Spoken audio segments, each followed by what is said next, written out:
What would you do with a brain if you had one?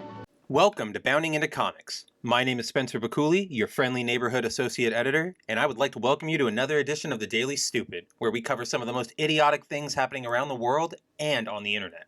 And here we go. First up, a public school district in Virginia has taken to encouraging its students to disassociate Read Across America Day with Dr. Seuss's birthday in response to research claims made in recent years that the celebrated author's works contain, quote, strong racial undertones, unquote.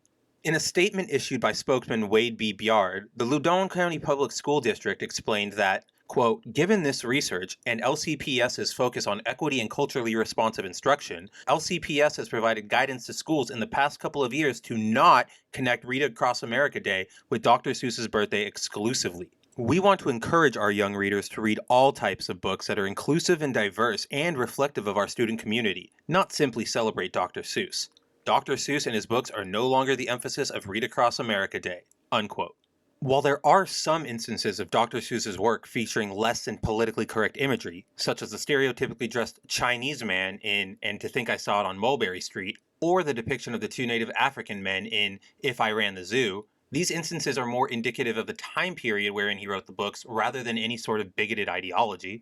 In fact, one of his most famous stories, The Sneetches, not only deals with the theme of racial discrimination, but was directly inspired by Seuss's own opposition to anti-Semitism. The irony of the situation, that LCPS's subscription to critical social justice and race theory will, in turn, encourage students to avoid some of the most appropriate and easily digestible explorations of such heavy social topics, is palpable in all the wrong ways. Idiots! Imbeciles! Next up, not content to simply accuse its production team and fans of pedophilia over the series' busty character designs, critics of Miss Kobayashi's Dragon Maid have taken to expressing their disdain for the widely popular anime by celebrating both the fatal arson attack that befell Kyoto Animation Studio and the resulting death of first season director Yasuhiro Takemoto. In the comments section of a recent TikTok post, in which a user expressed disappointment after finding out that Miss Kobayashi's Dragon Maid mangaka Kulkyo Shinja is a fan of lolly artwork, various users confused the series creator with Takemoto and asserted that his particular taste in artwork warranted his death in the Kyoto Ani fire. He's dead, so we can like Dragon Maid without supporting him, reads one comment. Good. He was a lolicon, said another user in response.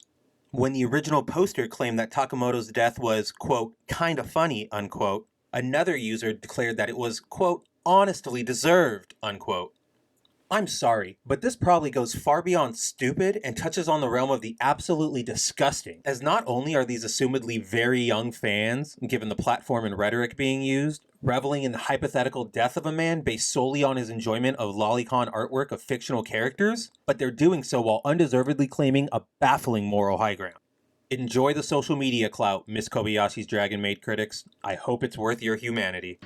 What would you do with a brain if you had one?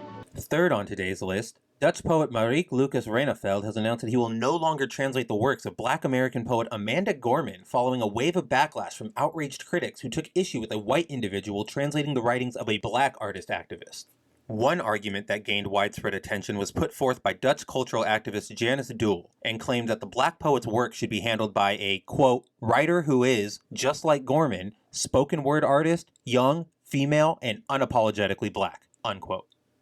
Aside from how the notion that one cannot translate the words of another person simply because they do not share the same skin color is patently absurd, the idea that Gorman's work should only be translated by a black person is also incredibly racist, as it essentially asserts that the experiences of a black American and a black Netherlander are the same solely because of their skin color. I highly doubt the experience of a Ghanaian immigrant in Belgium or an individual of Ethiopian descent living in the Netherlands would be in tune with the lived experiences of a black American. And I even further doubt that the number of black Americans who speak fluent Dutch and would be considered socio-politically acceptable translators is as big of a pool as they presume it to be.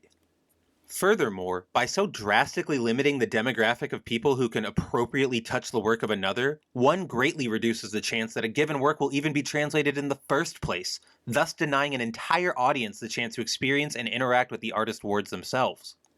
For someone like Gorman, who considers themselves an activist, so actively cutting oneself off from such a large audience seems like a stupidly counterproductive move. What an idiot!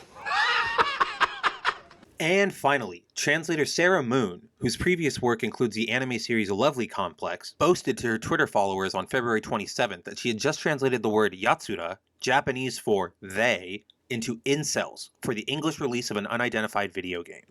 However, after facing a storm of backlash for her injection of a politicized Western buzzword into a Japanese work, Moon quickly backpedaled her celebration, clarifying that she had, quote, changed my translation choice a while after I tweeted that, not because it was wrong, but because I felt the character wouldn't have used incels and it wasn't right for the tone of the scene, unquote.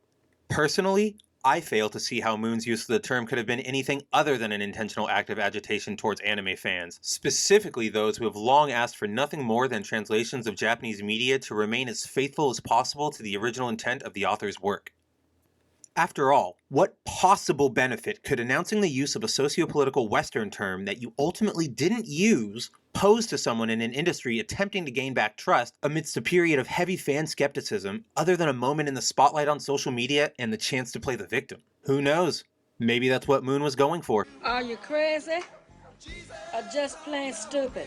And with that, this has been your Daily Stupid. Thanks for watching, and we'll be back tomorrow with another dose of stupid news from across the internet.